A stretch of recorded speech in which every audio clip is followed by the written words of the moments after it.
पिछले काफी समय से जो नजर आ रहा है उसे आप कह सकते हैं कि हरियाणा भाजपा इस समय कोल्ड वार में है। शीत युद्ध चल रहा है नेताओं के बीच में, और ये सारी बात पहुंच चुकी है नितिन नवीन के पास भी, भाजपा के राष्ट्रीय अध्यक्ष के पास भी। संत रविदास के जन्मोत्सव पर जो कार्यक्रम होना है उसके लिए जो दलित विधायक इकट्ठा होने थे, हरियाणा के अंदर 8 दलित विधायक हैं। अब अगर 2014 के बाद की बात करें तो फिर कह सकते हैं कि भारतीय जनता पार्टी ने हरियाणा के अंदर पूरी तरह से अपने पैरों पर चलना शुरू कर दिया।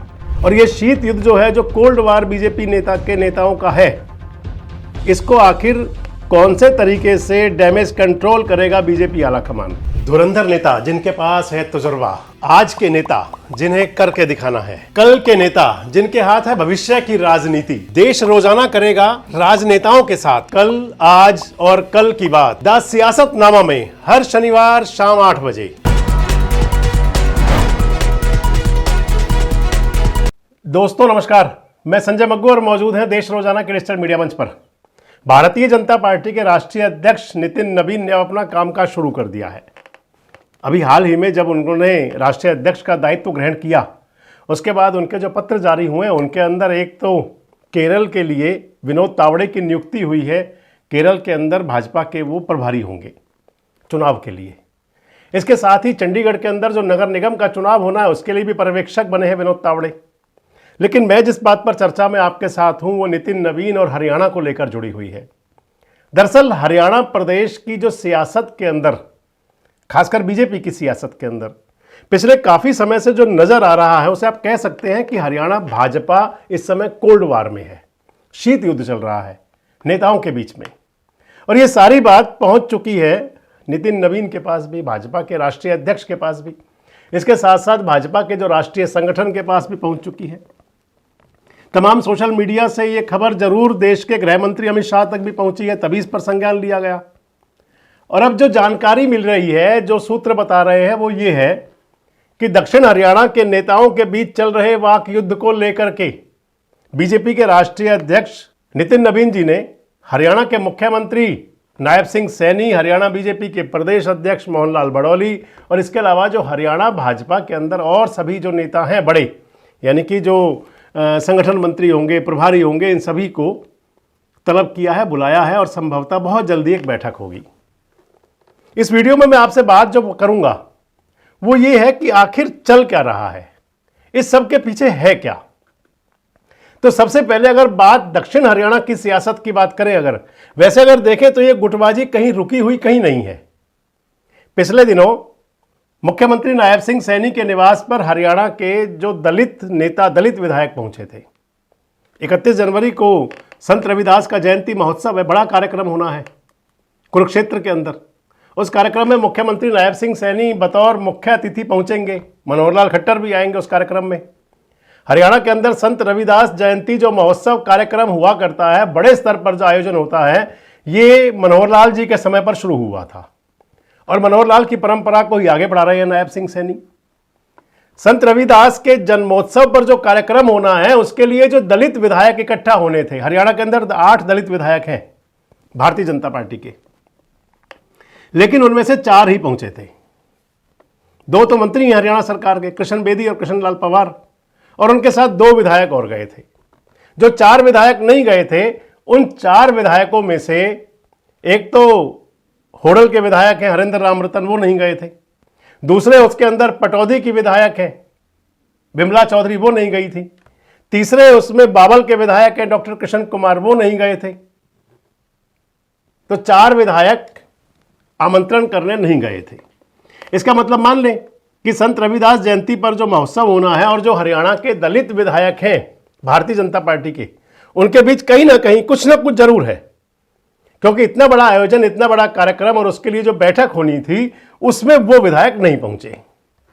अब बात करता हूं आपसे मैं दक्षिण हरियाणा की सियासत की। इसके बाद आपके साथ 2 वीडियो और शेयर करूंगा दक्षिण हरियाणा के अंदर भी, एक अहीरवाल और दूसरा फरीदाबाद पलवल लोकसभा को लेकर के। पहली बात, अगर मैं आपसे दक्षिण हरियाणा की बात जो करूं, पूरे दक्षिण हरियाणा की, जिसके अंदर की अहीरवाल का एरिया भी है और फरीदाबाद पलवल जिला भी आ जाता है, ये दोनों क्षेत्र ऐसे हैं, अहीरवाल का क्षेत्र और फरीदाबाद का जीटी रोड पर लगने वाला पलवल और फरीदाबाद जिला, ये दोनों ऐसे क्षेत्र हैं कि जिसके अंदर 20 विधायक आते हैं टोटल, और भारतीय जनता पार्टी को 20 में से 17 विधायक मिले थे 2024 में।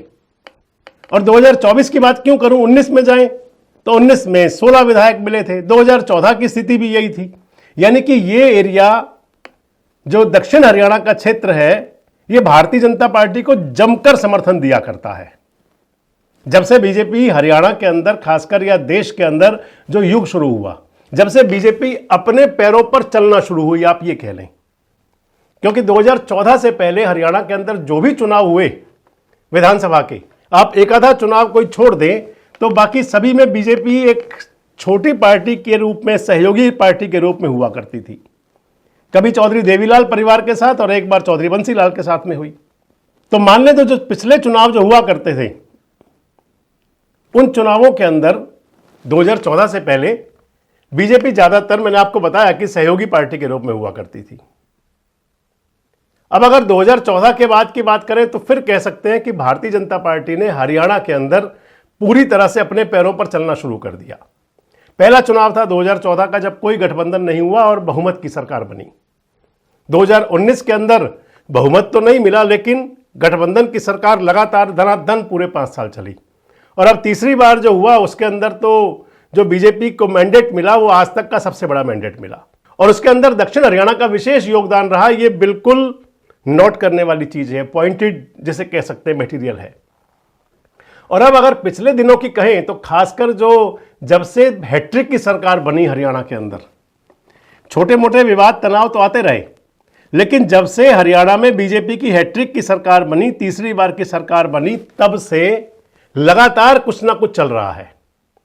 आप अहिरवाल में देख लें तो राव इंद्रजीत सिंह के सामने, जो वहां के सांसद हैं, बड़े धुरंधर नेता हैं, उनके सामने मोर्चा खोला हुआ है। कभी तरकश से तीर राव नरबीर चलाते हैं, कभी अभय सिंह यादव चलाते हैं, कभी और नेता चलाया करते हैं। और इधर जो राव इंद्रजीत सिंह समर्थक हैं वो भी अपने जवाबी वार करते हैं। और यहां अगर फरीदाबाद पलवल की बात करें तो यहां कृष्णपाल गुर्जर, जो बीजेपी के पुराने धुरंधर खांटी नेता हैं, उनके सामने जो हरियाणा सरकार के वजीर हैं या आजकल के जो नेता हैं, वो कहीं ना कहीं टसलबाजी चलती हैं। अगर इन सब को देखते हुए, क्योंकि सियासी लोग जो हैं वो सियासत कभी छोड़ते नहीं, और राजनीति के अंदर फैसले दूरगामी हुआ करते हैं। अगर कहीं आज पाले खिंचने शुरू हो जाएं तो वो आगे तक परेशान करेंगे। संभवतः ये बात बीजेपी आला कमान ने अपने संज्ञान में ले ली है। और इसको देखते हुए ही आने वाले दिनों में, जो मैं आपको बता रहा था कि दक्षिण हरियाणा की जो राजनीति के अंदर जो बीजेपी में सब कुछ चल रहा है, इस पर अब बीजेपी आला कमान क्या संज्ञान लेगा, कैसे इसको रोक लगाएगा, कहां जाकर थमेगी ये वार।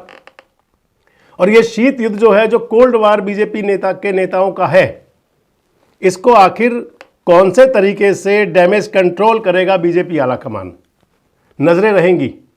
आपको क्या लगता है, सब ठीक हो जाएगा और या सब ऐसा ही चलता रहेगा? कमेंट बॉक्स में जरूर बताएं। जुड़े रहें हमारे साथ, देखते रहें देश रोजाना। हमारे साथ जुड़े रहने के लिए सब्सक्राइब करें देश रोजाना के YouTube चैनल को, और नई वीडियो की नोटिफिकेशन पाने के लिए बेल आइकन जरूर दबाएं। अगर आप ये वीडियो Facebook या Instagram पर देख रहे हैं तो पेज को लाइक और फॉलो जरूर करें और ज्यादा से ज्यादा शेयर करें।